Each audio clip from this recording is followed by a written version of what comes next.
물소리, 바람소리.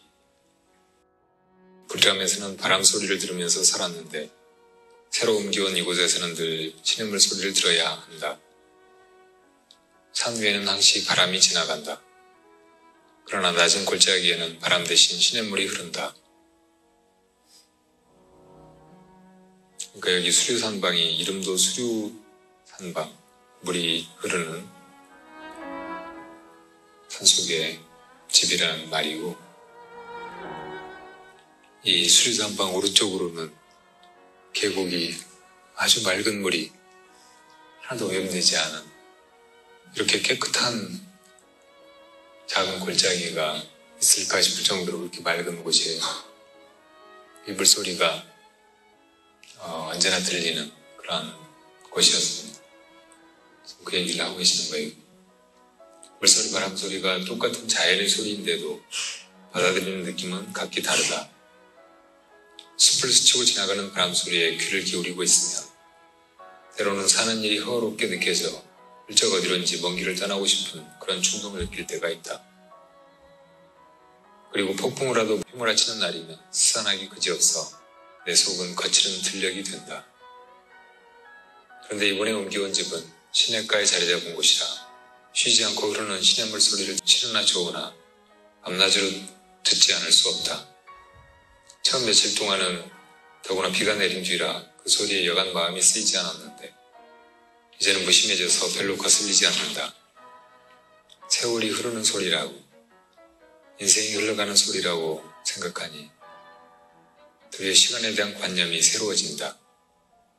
바람소리가 때로는 까칠까칠 메마르고 허전하게 들리는 것과는 달리 물소리는 어딘지 촉촉하고 풍성하게 들리는 것 같다. 그리고 한없이 무엇인가를 씻어내는 것처럼 들리기도 한다.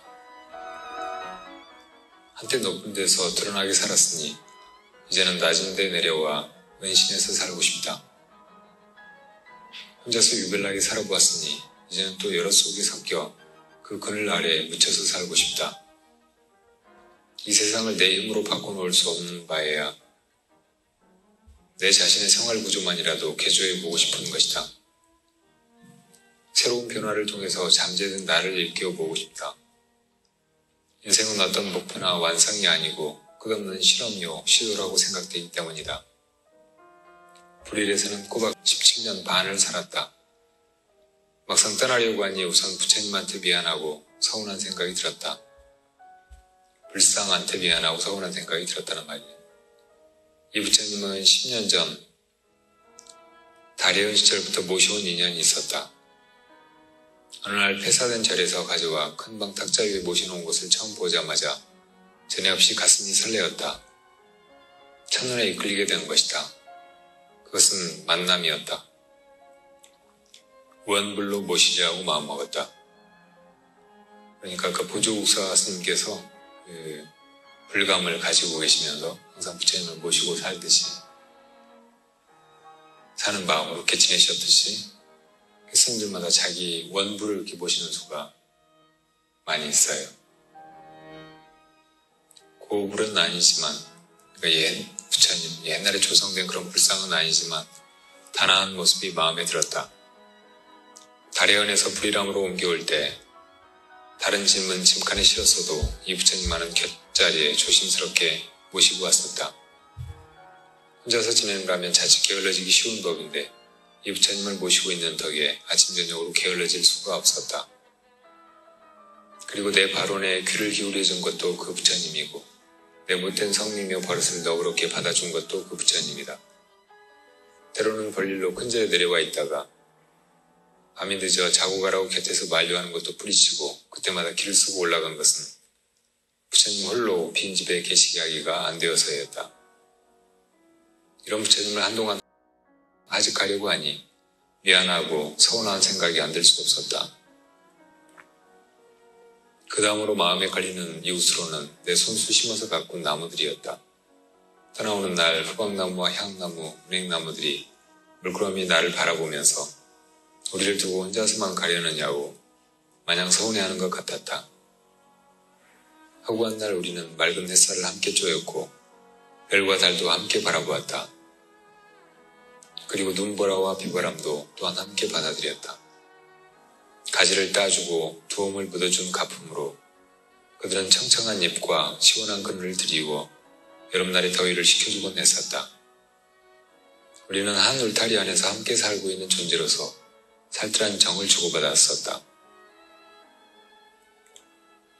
나그네 길을 떠나기 위해 행장을 챙길 때에도 흔히 느끼는 일이지만 이번에도 혼자서 이삿짐을 주섬주섬 싸고 있을 때 문득 시장기 같은 것을, 하우로운 존재의 본질 같은 것을 느낄 수 있었다. 사람이 살 만큼 살다가 자기 차례가 되어 혼자서 이 지상에서 사라져갈 때에도, 왔던 길을 되돌아갈 그때에도 이런 존재의 허무 같은 것을 느끼게 되지 않을까 싶었다.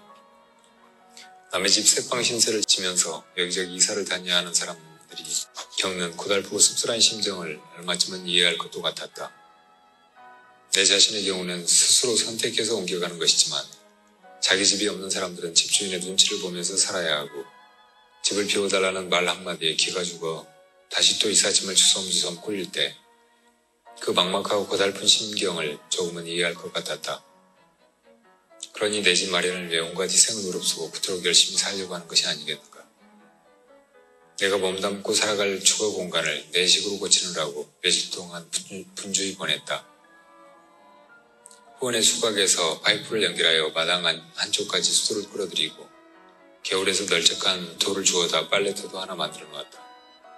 더운 물을 쓸 수 있도록 군불 지피는 아궁이에 숯을 걸었더니 불이 잘 안 들었다. 다시 뜯어내서 이맛돌을 낮추어 걸었다. 이제는 활발 잘 들인다. 굴뚝도 그전보다 높였다. 저래서 흔히 말하는 목연탑을 세운 것이다. 나무 타는 연기가 나오는 굴뚝이라고 해서 장난삼아 그렇게들 부른다. 대밭에서 서너 발 되는 장대를 베어다 앞마당에 빨랫대로 걸어두었다. 헛간에서 헌 판자를 주워다가 또닥또닥 숨 넘김 끝에 한자 높이의 보조 경상도 하나 만들었다. 방 안 벽에 대못을 2개 박아 가사와 장삼을 걸고 반쯤 꽃이 핀 동백꽃 가지를 꺾어다 백자 지통에 꽂아놓으니 횡하던 방 안에 금세 봄 기운이 감도는 것 같았다. 그리고 임재선사의 어록 중에서 좋아하는 한 구절, 즉시 현금, 갱무시절이라고 쓴 족자를 걸어놓으니 낯설기만 하던 방이 조금은 익숙해졌다. 바로 지금이지 다시 시절은 없다는 말이다. 한번 지나가버린 과거를 가지고 되씹거나 아직 오지도 않은 미래에 기대를 두지 말고 바로 지금 그 자리에서 최대한으로 살라는 이 법문을 대할 때마다 나는 기운이 솟는다. 우리가 사는 것은 바로 지금 여기다. 이 자리에서 순간순간을 자기 자신답게 최선을 기울여 살 수 있다면 그 어떤 상황 아래서라도 우리는 결코 후회하지 않을 인생을 보내게 될 것이다. 밤이 깊었다. 삼경이 지난 지도 한참이 되었다. 다시 들려오는 밤 시냇물 소리. 마치 비가 내리는 소리 같다. 잠시도 멈추지 않고 시냇물은 흐르고 또 흘러서 바다에 이른다. 우리들 목숨의 흐름도 하빌의 바다를 향해 그처럼 끝없이 흘러갈 것이다.